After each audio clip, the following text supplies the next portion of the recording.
Well, I often find it difficult to go past Johnny Depp in terms of talking about who my favourite movie stars would be. And Johnny Depp, he has his limitations in as much as his strength lies, I think, in playing non-human characters like Edward Scissorhands, for example.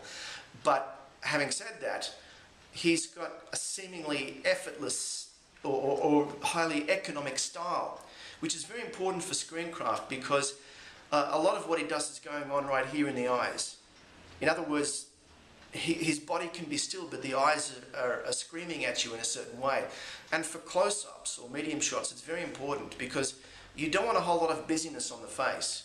You want to go to the window of the soul, up here, and he compels you to do this. It looks like he's not working, but what he's done, or what he's doing, is he's just concentrating his performance into a particular part of his body.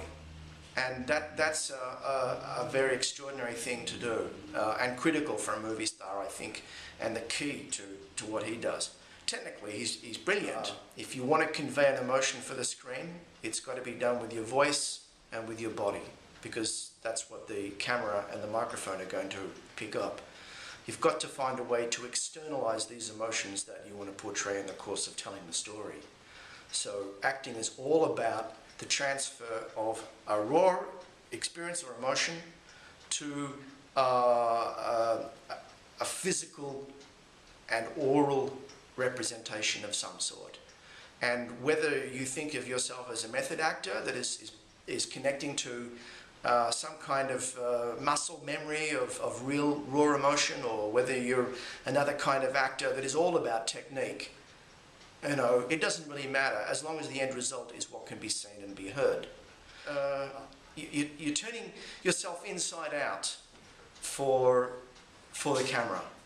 What I try to convey in the full-time course is based on the realization that acting schools neglect screencraft, which makes no sense because most actors, if they're going to make a living or make more than a living, they're going to do it for the screen, not through or on stage.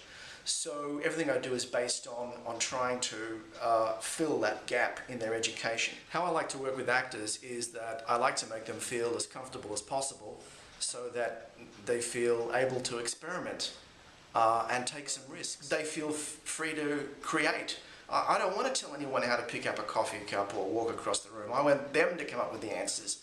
And I will do my best to try and cover that action or that emotional moment and do the maximum amount of justice possible in screen terms, in the plastic medium of film.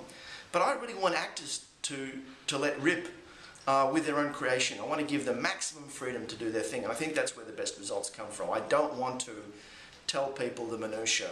I don't want to be as Svengali, string pulling or anything like that. But I like them to come to the set with the creation in their mind.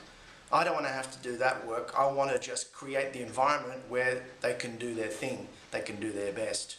I feel that's a bit more like floor managing than directing, but maybe, you know, maybe that's all I do. I'm happy with that if we get the right results.